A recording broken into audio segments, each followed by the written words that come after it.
And the answer was yes, indeed. There is more, because after KG comes LW.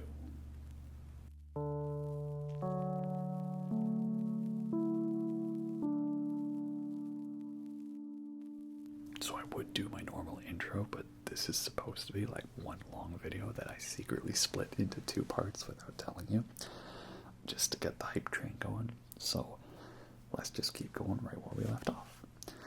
KG was released in November of 2020, and like 1 week later they were already releasing a different song called If Not Now Then When. And it turned out that if you put Hungry Wolf of Fate on, it flowed perfectly into If Not Now Then When, which led us speculating, okay, does this mean an LW is coming out, right?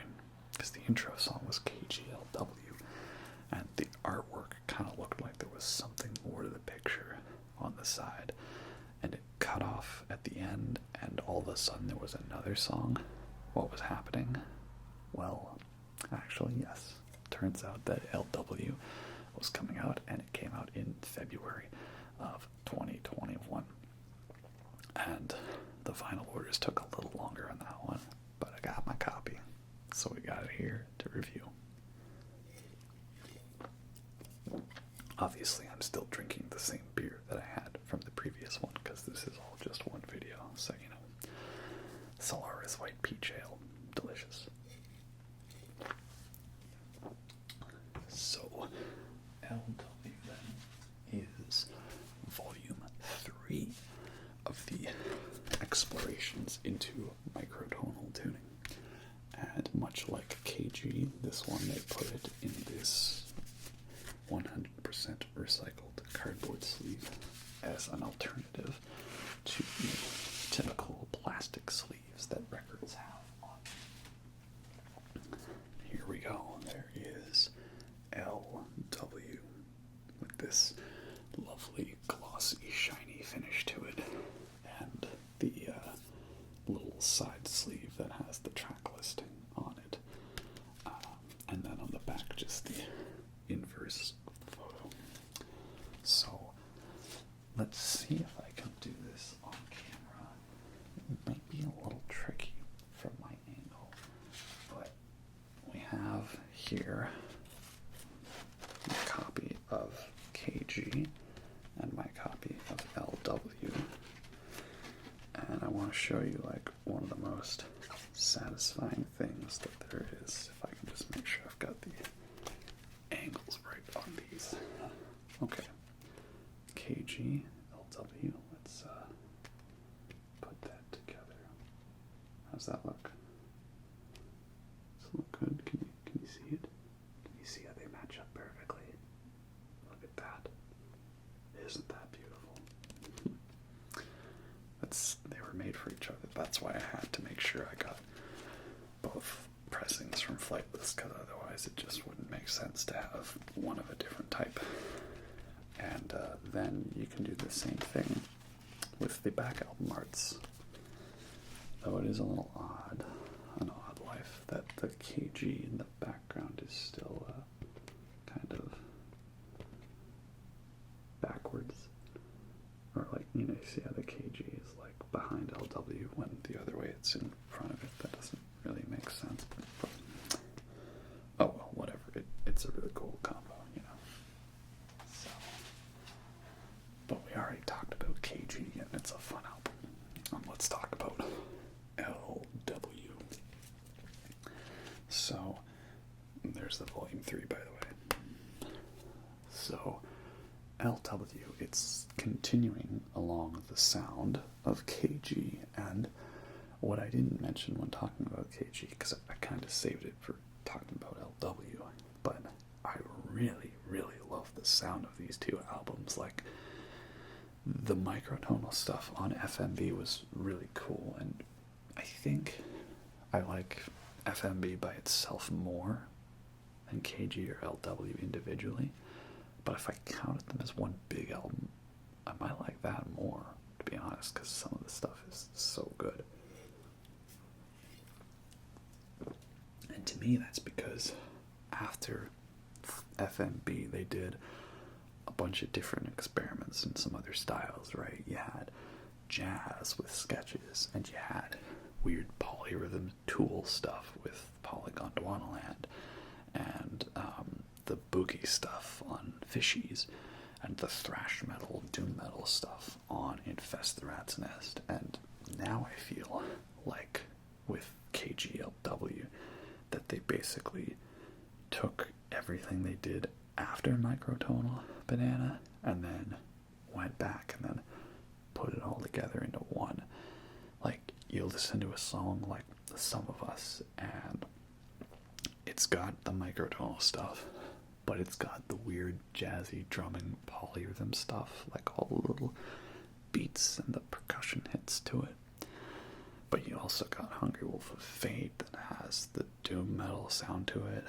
But then you got Honey that has like the paper mache dream balloon cutesy acousticness to it. Like, it's all the microtonal stuff, but there's so much variety in it. And LW keeps that variety going. Though, I kind of think that this album is a little even more doomy and gloomy and heavier than KGLW, or sorry, than KGLW, KG, separate albums, right? So, it starts off with If Not Now, Then When, which was the first single from the album. And that one starts off with a pretty heavy sort of intro thing, which I could tell they did as like a fun way to start off a concert, right, with that. And then it's like this kind of like fun lo-fi groovy thing.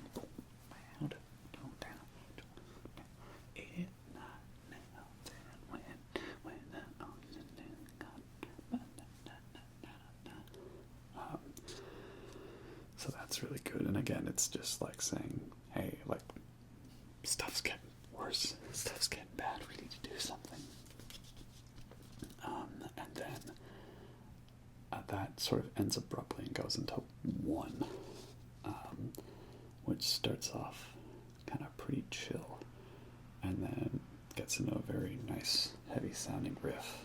There's this nice little guitar interlude, has a lot of good riffage to it, and again, just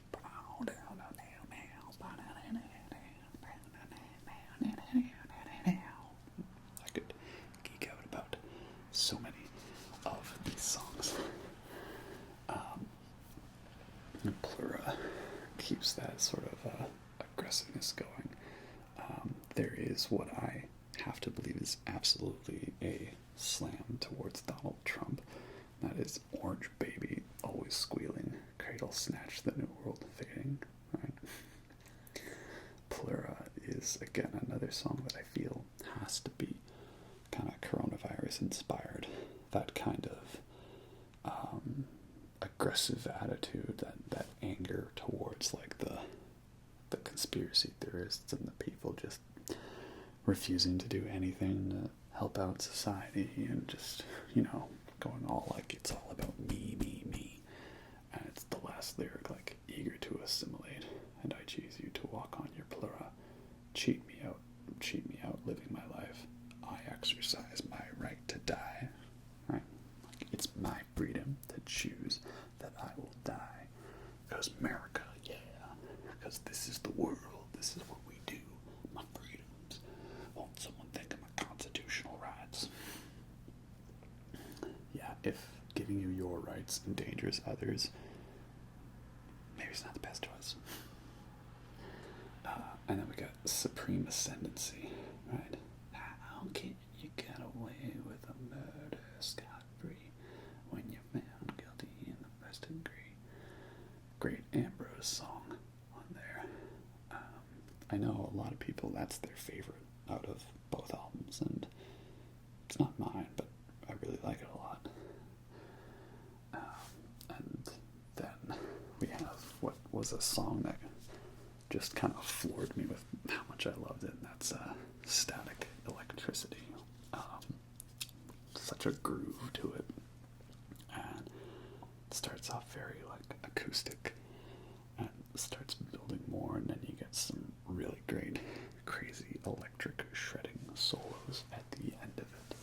So very fun stuff indeed. And I feel like East-West Link is kind of like a continuation of that. They feel very quite similar.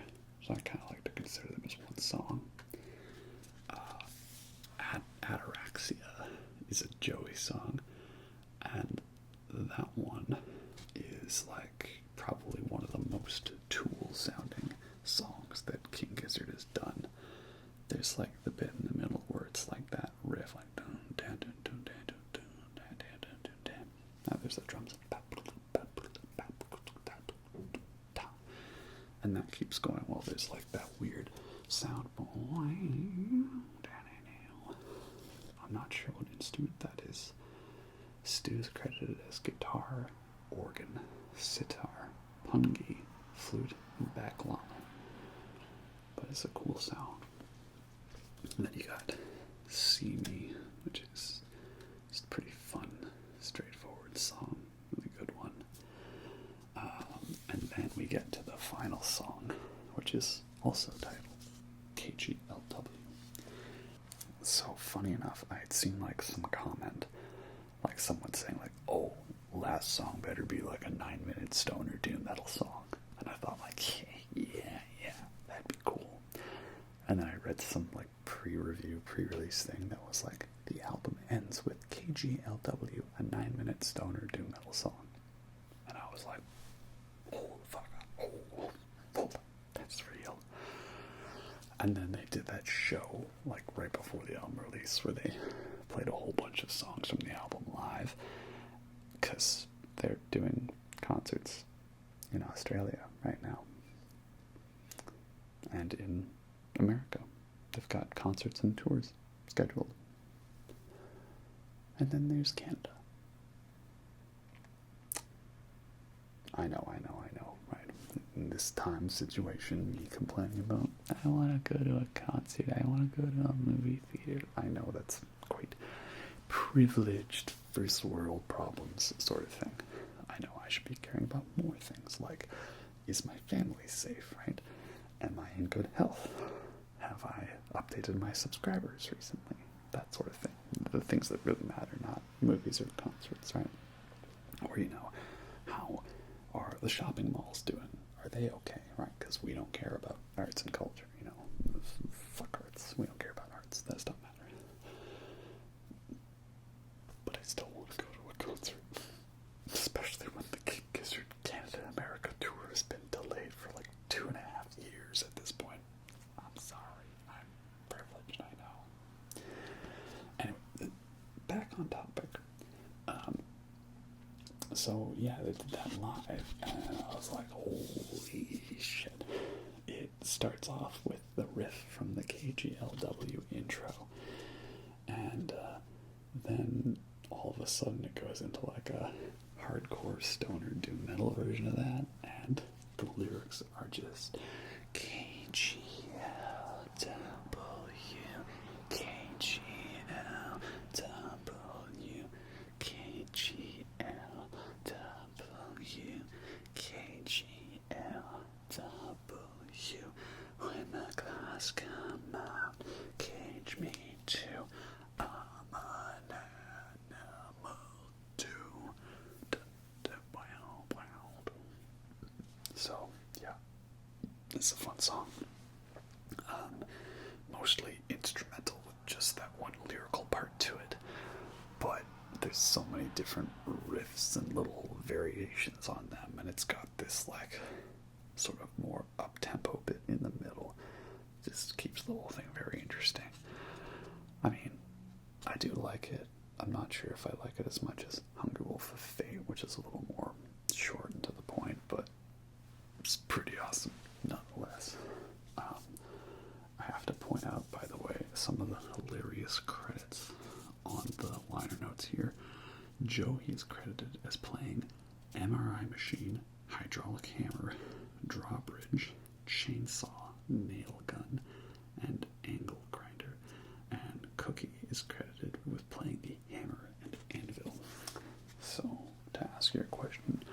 Is an MRI machine an instrument? I would have to say, fine, Patrick, yes. MRI machine is an instrument. So, yeah, pretty fun stuff. This album, though, does not abruptly end with a wind sound effect that transitions into the next one. It just ends. So it does signify that the double album is over and that the trilogy is complete. But I'm still waiting for the and the album. We've got KGLW, King Gizzard, Lizard Wizard. Where's the and the? Alright. And this edition I have is the Broccoli Latte Green edition. And I kind of thought, like, yeah, the pig flesh one is cool, but, you know, a nice little green to go along with the yellow. Yellow, green, nice blend, right? Let it mellow, yellow, broccoli latte. Well, there you have it. That is LW and KG. Very awesome, fun double album. I feel like a lot of bands have to have what I refer to as the separated at birth albums, where it's like two albums that were done around the same time, but they weren't put out together. They were separate, you know, Load and Reload by Metallica, Mesmerize and Hypnotize by System of a Down, Kid A and Amnesiac by Radiohead.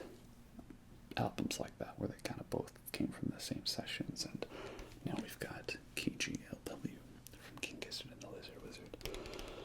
Again, I really dig the microtonal stuff. It's quite awesome indeed.